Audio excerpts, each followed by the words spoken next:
Ahora pues, ninguna condenación hay para los que están en Cristo Jesús, los que no andan conforme a la carne, sino conforme al Espíritu. Porque la ley del Espíritu de vida en Cristo Jesús me ha librado de la ley del pecado y de la muerte.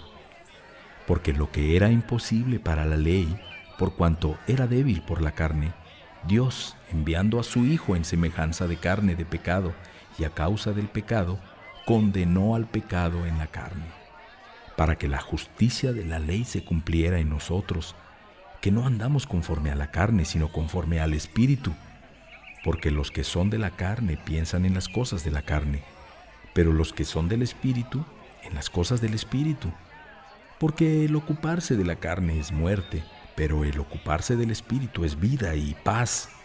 Por cuanto los designios de la carne son enemistad contra Dios, porque no se sujetan a la ley de Dios ni tampoco pueden, y los que viven según la carne no pueden agradar a Dios. Mas ustedes no viven según la carne, sino según el Espíritu. Si es que el Espíritu de Dios mora en ustedes, y si alguno no tiene el Espíritu de Cristo, no es de él. Pero si Cristo está en ustedes, el cuerpo en verdad está muerto a causa del pecado, mas el Espíritu vive a causa de la justicia.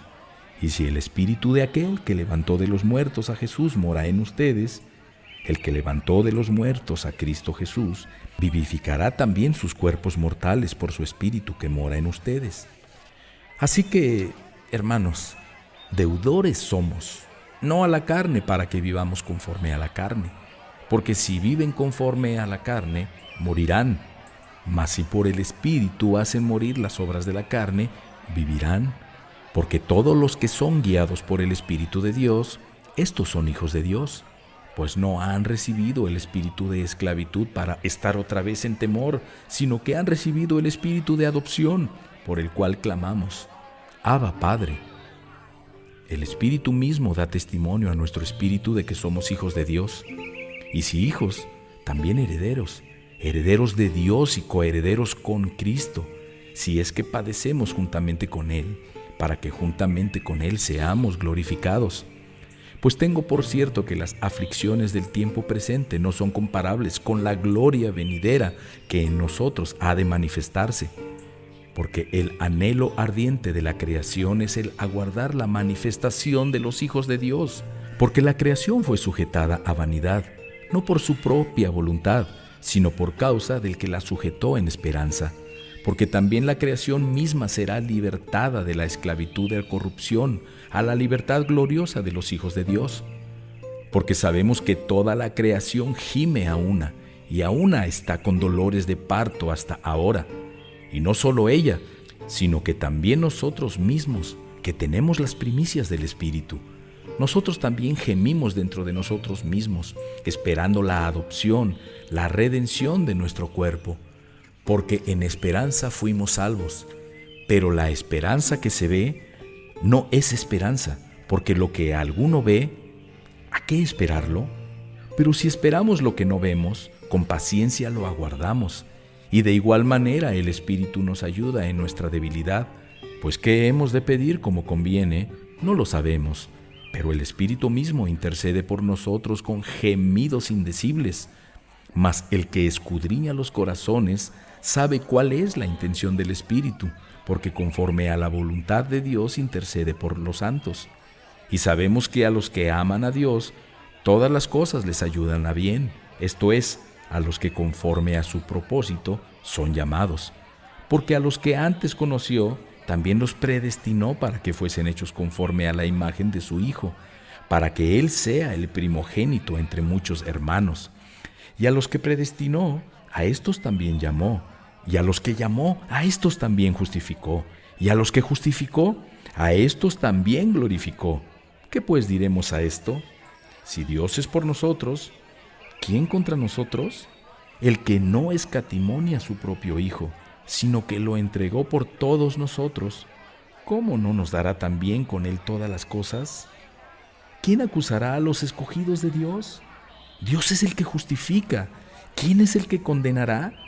Cristo es el que murió, más aún, el que también resucitó, el que además está a la diestra de Dios, el que también intercede por nosotros. ¿Quién nos separará del amor de Cristo?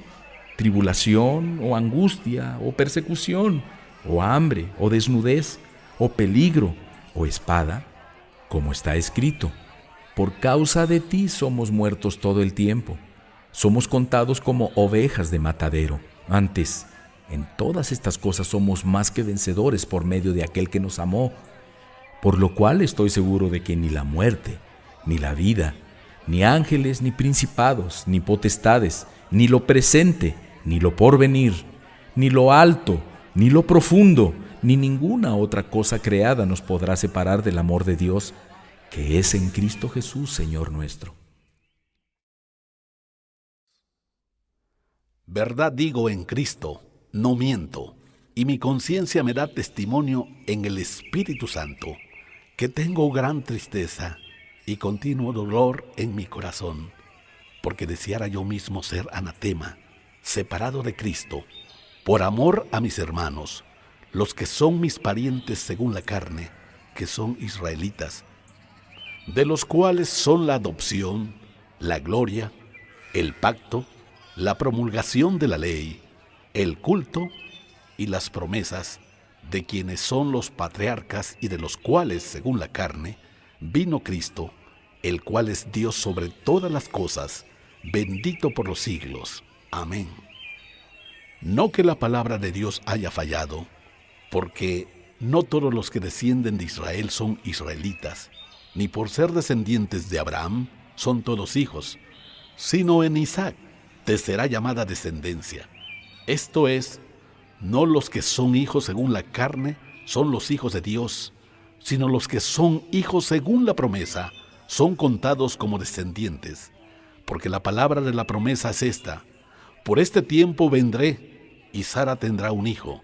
Y no solo esto, sino que también cuando Rebeca concibió de uno de Isaac nuestro padre, pues no había aún nacido, ni habían hecho aún ni bien ni mal, para que el propósito de Dios conforme a la elección permaneciera, no por las obras, sino por el que llama. Se le dijo: el mayor servirá al menor, como está escrito: a Jacob amé, mas a Esaú aborrecí. ¿Qué pues diremos? ¿Que hay injusticia en Dios? En ninguna manera, pues a Moisés dice: tendré misericordia del que yo tenga misericordia, y me compadeceré del que yo me compadezca. Así que no depende del que quiere, ni del que corre, sino de Dios que tiene misericordia.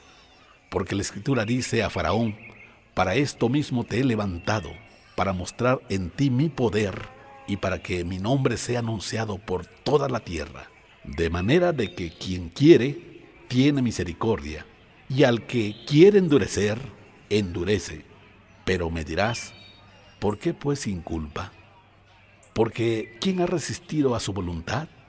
Mas antes, oh hombre, ¿quién eres tú para que alterques con Dios? Dirá el vaso de barro al que lo formó: ¿por qué me has hecho así? ¿O no tiene potestad el alfarero sobre el barro, para hacer de la misma masa un vaso para honra y otro para deshonra?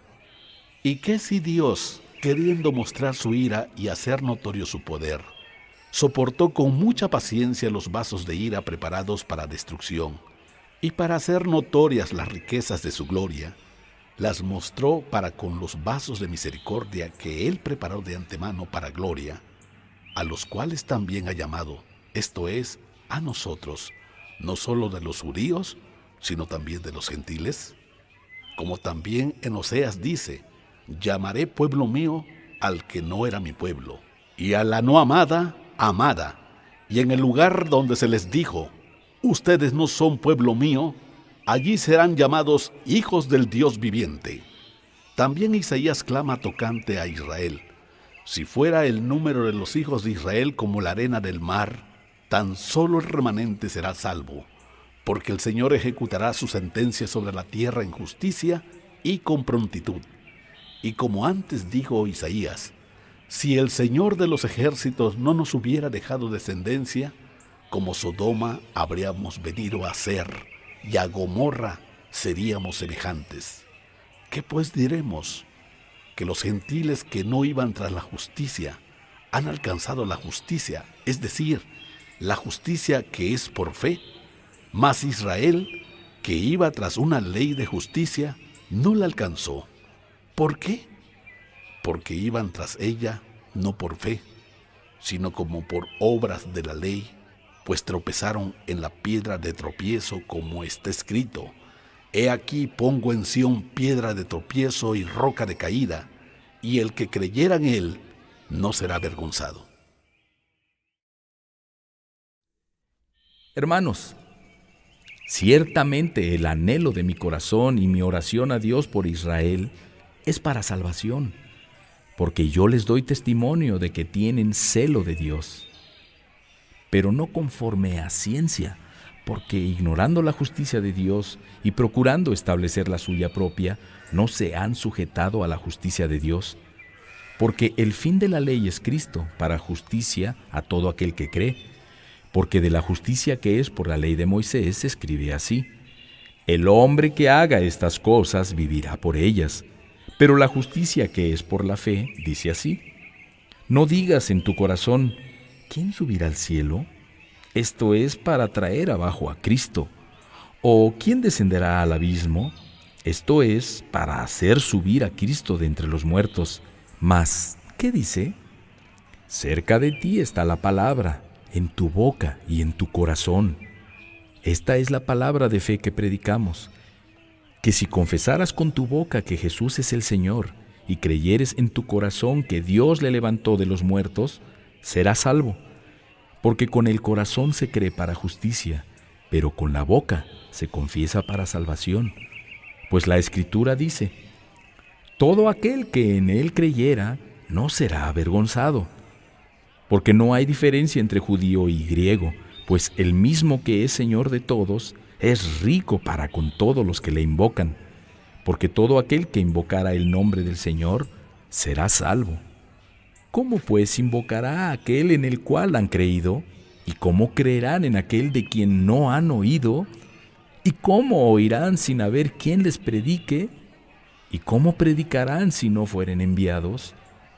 Como está escrito: cuán hermosos son los pies de los que anuncian la paz, de los que anuncian buenas nuevas. Mas no todos obedecieron al Evangelio, pues Isaías dice: Señor, ¿quién ha creído a nuestro anuncio? Así que la fe es por el oír, y el oír por la palabra de Dios. Pero digo, ¿no han oído? Antes bien por toda la tierra ha salido la voz de ellos, y hasta los fines de la tierra sus palabras. También digo, ¿no ha conocido esto Israel?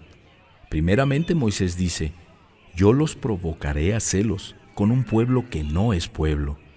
Con pueblo insensato los provocaré a ira. E Isaías dice resueltamente: fui hallado de los que no me buscaban, me manifesté a los que no preguntaban por mí. Pero acerca de Israel dice: todo el día extendí mis manos a un pueblo rebelde y contradictor.